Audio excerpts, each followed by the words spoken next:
जी नमस्कार। हाँ जी, नमस्कार जी। जी क्या नाम है आपका? मेरा नाम गीता है। गीता जी आप कहाँ से आए हो? जी, मैं राजपुरा पटियाला पंजाब से आई हूँ। जी संत रामपाल जी महाराज जी से कब जुड़े आप?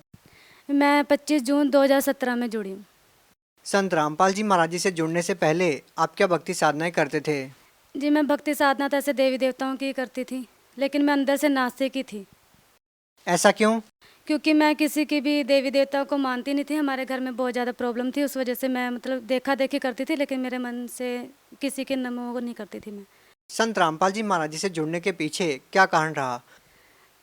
पहली मकसद तो मेरा यही है कि हम अपने घर में पढ़ते थे, सुनते थे सभी पंडितों वगैरह से कि गुरु बनाना ज़रूरी है। और कृष्ण जी के कार्तिक मात्य में लिखा हुआ है गुरु ज़रूर बनाना चाहिए हमें। इसलिए मैं गुरु बनाने के लिए सोचती थी कि कोई अच्छा गुरु मिलेगा जो मेरे सवालों का जवाब दे सकेगा, दुख दर्द दूर कर सकेगा, उसी को मैं गुरु बनाऊंगी। किस प्रकार का दुख दर्द था? दुख दर्द हमारे घर में लड़ाई झगड़ा क्लेश रहता था। बचपन में हमारे पिता हमारे गुजर गए थे, फिर शादी के बाद हमारी प्रॉब्लम में थी, पारिवारिक काफ़ी समस्याएं थी हमें। संत रामपाल जी महाराज जी के बारे में कैसे पता चला? जी, मेरी बहन थी, उन्होंने नाम दीक्षा ली थी संत रामपाल जी महाराज जी से 2017 में। उन्होंने भी नाम दीक्षा ली थी। 2-3 महीने के बाद हमारे घर आई थी और वो बोलने लगी थी कि जिस देवी देवताओं की तुम साधना करते हो ये सही नहीं है, और तू हमेशा सोच मेरे को बोलती थी कि तू सोचती रहती है ना कि अच्छा और पूरा गुरु बनाना है। तो मेरे हिसाब से इस तेरे सारी बातों का जवाब है जो हम तेरे को देना चाहते हैं। तो इन देवी देवताओं के नाम भी ये नहीं है। जिस प्रकार से आपकी बहन ने बताया आपको संत रामपाल जी महाराज जी के बारे में, उसके बाद आपने संत रामपाल जी महाराज जी से नाम दीक्षा ली। 2017 में आप जुड़े हो, 2014 से संत रामपाल जी महाराज जी जेल में हैं। तो ऐसा क्यों? क्यों आपने जेल में बंद संत रामपाल जी महाराज जी से नाम दीक्षा ली? भाई साहब, ऐसा है, पहली बात तो मुझे पता ही नहीं था कि संत रामपाल जी महाराज जी जेल में है, जो कि ये सच है। दूसरी बात है, जब मेरी बहन मेरे को बताने के लिए आई भी है कि नाम दीक्षा लेनी है या कुछ, तो मैंने उसको यही बोला था मेरा दिल करेगा तो अच्छा गुरु मेरे को कोई दिखा या मेरे को लगा मेरे दिल में जच गया तो मैं उसी किसी को गुरु को बनाऊंगी, वरना नहीं, पहले मेरी कोई मुसीबतें हल करें। तो वो मेरे को बोलने लगी थी कि जिस शिव जी को या किसी को देखा देखी तू मानती है तो इसको मानना नहीं है, तो एक बार सिर्फ ज्ञान गंगा पुस्तक मेरी पढ़ के देख। तो मैंने उस टाइम सुन जरूर लिया था, लेकिन मैंने उसको माना नहीं था। लेकिन कुछ टाइम के बाद ही 2 महीने बाद मेरी मम्मी बहुत ज़्यादा बीमार होने लगी, वो ख़त्म हो गए थे, उनकी डेथ हो चुकी थी। 3 जून 2017 में उनकी डेथ हो चुकी। और मैंने उनको बोला कि मेरे को नहीं किसी को गुरु बनाना, अब तो मेरा बिल्कुल ही ख़त्म हो चुका है, अब तो मैं बिल्कुल ही परमात्मा पे विश्वास उठ चुका है। तो कुछ टाइम बाद भाई साहब क्या हुआ, मेरे मम्मी जैसे ही गुजरी है, साथ के साथ मेरे को मम्मी का प्रभाव पड़ने लग गया, मैं बहुत ज़्यादा ही तंग होने लगी थी। भूत प्रेत की समस्या होने लगी? जी, मम्मी ना जैसे मेरे अंदर ही आ गए थे, ऐसा मेरे को महसूस होने लगा। मैं ना कोई क्या बोल के जा रहा है क्या नहीं, मेरे को कुछ भी नहीं पता चल रहा था। और मैं अपने 3-4 सालों से 2013 से ही मेरे 2012 में मेरी शादी हुई है, 2013 से मैं अपने ससुराल में बैठी, अपने मायके में बैठी थी, जिसकी वजह से मैं वैसे ही बहुत तंग थी। मम्मी के गुजरने के बाद मैंने सोचा चलो कोई बात नहीं, कोई गुरु बना के देखते, इतना वो बोल रही है तो सुनने में भी कोई हर्ज नहीं है।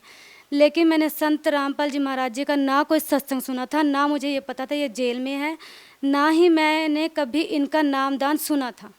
जी, मैंने पुस्तक नहीं शुरू की थी, बस मेरे को ये मेरी बहन को देख के लग गया था कि मैंने ना देखना है कि ये कौन से देवी देवताओं का जाप करते हैं सही। बस उस नाम जाप के चक्कर में ही मैंने सोच लिया था, सोचूंगी कि इसी गुरु को गुरु बनाऊं, जबकि मैंने संत रामपाल जी की शक्ल नहीं देखी थी। तो 24 जून 2017 में शनिवार के दिन सुबह 4 बजे मेरे परमात्मा घर पे संत रामपाल जी महाराज जी आए हैं और बोल रहे हैं कि आप जानना चाहते हो कि आपकी जो बहन है वो कौन सा नामदान जाप कर रही है। मैंने उनको बोला हाँ जी, मेरे को जानना है जी, ये कौन है। तो वो बोल रहे हैं कल मैं तेरे को बताने आऊँगा कि कौन सा नाम जाप कर रही तुम्हारी बहन, और तुम्हें प्रथम मंत्र की दीक्षा देकर जाऊँगा। इतना मैंने अपनी बहन को सुबह बोला कि तेरे जो गुरुजी हैं मैं नहीं जानती कौन है, मैंने शक्ल भी नहीं देखी है, लेकिन ऐसे लगा था वो बोल रहे तो मैं तेरी बहन का गुरु हूँ और मैं बताने आया हूँ कि तेरे को नाम दीक्षा देने के लिए। तो संत रामपाल जी महाराज जी मेरे सपने में फिर आए, उन्होंने बोला कि आज आपको मैं नाम दीक्षा दे रहा हूँ, आपने सुबह जहाँ पे आपकी बहन सत्संग में जाएगी आपने सत्संग में जाना खन्ना में, और आप वहाँ जाके नाम दीक्षा ले सकते हो। तो भाई साहब अगले दिन मैंने अपनी बहन को सुबह सुबह बोला कि तूने सत्संग में जाना, मुझे सत्संग में जाना है, मुझे भी वहाँ से नाम दीक्षा लेकर आनी है। तो मैं उनके साथ गई हूँ। वहाँ जाने के बाद मुझे पता चलता है कि यहाँ 5 साल से सत्संग हो रहा है कि और लेकिन यहाँ पे नाम दीक्षा नहीं मिलती है खन्ना में। मैंने उनको बोला फिर तो तेरा गुरु ऐसे ही है कि फिर क्या फ़ायदा मेरे को, अगर गुरुजी दिख के गए हैं, तेरे बोल रहे हैं कि मैं संत रामपाल जी हूँ और मैं तुम्हें नाम दीक्षा दूंगा, जबकि मैं वहाँ जाती हूँ, वो कहते हैं 5 साल से खन्ना में सत्संग हो रहा है लेकिन नाम दीक्षा कभी नहीं हुई है। तो ये संत रामपाल जी महाराज, हमारे परमात्मा ने इतना चमत्कार किया कि आधे घंटे के बाद जब सत्संग समाप्त होता है तो हमारे यहाँ पे कोऑर्डिनेटर हैं दीपक दास भगत जी, तो उन्होंने अनाउंसमेंट की है कि संत रामपाल जी महाराज जी का आदेश आया है कि जो कोई नया भक्त जुड़ना चाहता है, प्रथम दीक्षा लेना चाहता है, यानी कि जुड़ना चाहता है उनके साथ, आज यहाँ पे दीक्षा का प्रबंध किया गया। इतना सोचते मेरे को हुआ कि शायद सच्ची होगा कुछ ना कुछ, बस ऐसा मन टिक गया था मेरा, तो मैंने वहाँ से नाम दीक्षा ली।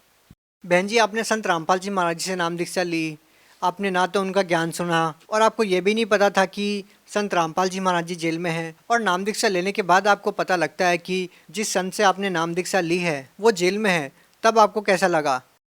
भाई साहब, ऐसा है, जब मैंने नाम दीक्षा ले ली थी और मुझे पता चला संत रामपाल जी जेल में, तब तक मैंने इसको गौर ही नहीं किया, क्योंकि जो मेरे शारीरिक लाभ थे मुझे वो होते जा रहे थे। और मेरे जो हस्बैंड, जो मैंने अपने हस्बैंड के ऊपर आपको बताना चाहूँगी, मैंने अपने हस्बैंड के ऊपर कोर्ट केस किया हुआ था, तलाक का, डिवोर्स का, जिसकी वजह से हो जाए, लेकिन उन्होंने कोर्ट में जाके माफ़ी मांगी है, सारा पैसा भी खुद भरा है और वहाँ पे लेने आए हैं कि मैं तेरे को घर बसाना चाहता हूँ, मैंने तेरे साथ घर बसाना है दोबारा से। संत रामपाल जी महाराज जी से नाम दीक्षा लेने के बाद की बात है? संत रामपाल जी महाराज से नाम दीक्षा लेने के बाद ही हुआ ये सब कुछ, जो भी परमात्मा ने चमत्कार किया हमारे संत रामपाल जी महाराज ने, तभी हुए हैं। और ये चमत्कार 20-22 दिन के अंदर ही हो गए थे। क्या आप मानते हैं कि संत रामपाल जी महाराज जी से नाम दीक्षा लेने के बाद आपके जीवन में इतना बड़ा बदलाव हुआ, आपको इतने सारे लाभ मिले? हाँ जी भगत जी, हाँ जी भाई साहब, ये तो मैं बिल्कुल मानती हूँ। और क्या क्या लाभ मिले? लाभ भगत जी, भाई साहब, मैंने 2 बार सुसाइड करने की भी कोशिश की है, क्योंकि मेरे घर में बहुत ज़्यादा ये प्रॉब्लम थी, जिसकी वजह से मैंने 2 बार सुसाइड करने के लिए दवाई खाई थी, पॉइज़न खा चुकी थी मैं, लेकिन परमात्मा ने मतलब कहीं ना कहीं मेरी भक्ति जुड़ी होगी, शायद मेरे को बचा के रखा था। बहन जी, आज संत रामपाल जी महाराज जी जेल में हैं और आज भी जो लोग आपकी तरह पीड़ित हैं, इस तरह के दुख दर्द बहुत सारे लोगों को होते हैं, तो क्या वो लोग संत रामपाल जी महाराज जी से नाम दीक्षा लेते हैं तो क्या उनके भी दुख दर्द दूर हो जाएंगे? हाँ जी, हाँ, 101%, ये कह सकते हो, 100 से भी ज़्यादा, जो भी हो सकता है। मैं कह रही हूँ कि मैंने कोई ऐसा मतलब खोज करती थी गुरु बनाने के लिए, जब भी मैं आसाराम बापू जी के पास, हमारे रिश्तेदारों ने नाम दिया होता, और इससे पहले मैंने ब्रह्म कुमारी वालों के पास जाके उनकी बुक्स वगैरह पढ़ने की कोशिश की थी, तो काफ़ी सारा ज्ञान था, जो मैं सोचती थी कि जो मेरे सवालों का जवाब दे सकेगा उनको ही मैं गुरु बनाऊंगी। तो मेरे सवालों के जवाब होते थे, कई बार पढ़ती थी सारी किताबें, ऐसा नहीं है, लेकिन मैं अंदर से नहीं पढ़ती थी, सिर्फ उसको खोज करने के लिए कि जब मेरे को इन सारे सवालों के जवाब मिल जाएंगे, कुछ सुधार दिखेगा, तो ही मैं किसी को गुरु बनाऊंगी। और मैं 101% कह सकती हूँ कि संत रामपाल जी से ऊपर इस दुनिया में ना कोई है, ना ही कोई होगा। बहन जी, आपके जीवन में इतना कुछ घटित हुआ, आपके ससुराल वालों ने आपको छोड़ दिया और उसके बाद आप एक ऐसे संत से जुड़ते हैं जिनके बारे में आप कुछ नहीं जानते, आपने जिनको देखा तक नहीं था, उनसे जुड़ने के बाद आपको इतने सारे लाभ मिले। भगत समाज के सामने समस्या ये है कि संत रामपाल जी महाराज जी जेल में है, तो वो उनसे नाम दीक्षा कैसे ले सकते हैं? हाँ भाई साहब, ऐसा है, सबसे पहली बात, जिनको तो अपने कष्ट कटवाने हैं वो तो एक बार इस चीज़ को ज़रूर ट्राई करें कि हमें संत रामपाल जी से कोई फ़ायदा हो रहा है या नहीं। दूसरी बात, संत रामपाल जी जेल में है, ये तो दुनिया के लिए है, अगर वो जेल में है तो मैं खुद ये प्रूफ कर सकती हूँ कि 2017 में मैंने नाम दीक्षा ली है और मेरे को तो किसी संत रामपाल जी का नाम भी नहीं पता था, या तक के नहीं पता था कि वो जेल में है। और आप मान नहीं सकते हो कि भाई साहब, मेरे को 2017 में नाम दीक्षा लेने के बाद 3 दिन के बाद ये पता चला था कि वो गुरु जेल में है। तो आप सोच सकते हो, मेरे को जब उन्होंने 20-22 दिन के अंदर लाभ दिया, मेरी परीक्षा लेने आए हैं, सब कुछ संभाला, मेरा घर बसा हुआ, जो उजड़ा हुआ मेरा इतना घर था उसको बसाया आके। मेरे हस्बैंड जो थे उस समय अफीम, पता नहीं क्या क्या नशे करते थे, जिस नशों के बारे में मैंने कभी नाम भी नहीं सुना था, वो भी कर रहे थे। आज देखो वही हैं, वो मेरे को लेके बैठे हैं घर, हम आराम से खा रहे हैं, पका रहे हैं। मेरी बेटी 6 साल की हो चुकी है, अब हम आराम से रह रहे हैं। 3-4 महीने से हम और भी अच्छा हमने घर जोड़ लिया, बल्कि बना। आप भगत समाज को क्या संदेश देना चाहते हैं? मैं संदेश तो नहीं दे सकती, पर ये जरूर कहूँगी, एक बार संत रामपाल जी महाराज जी का ना सत्संग सुनकर जरूर देखें, अपने ग्रंथों से मिलान करके देखें, एक बार उनको समझने की कोशिश जरूर करें। और कुछ नहीं तो आप लाभ लेने के लिए ज़रूर सोचें कि हमें लाभ लेना है, कि आपकी कोई समस्या है, एक बार समस्या के लिए जुड़ कर देखें, तो कोशिश जरूर करनी चाहिए। जी धन्यवाद। सर साहब जी।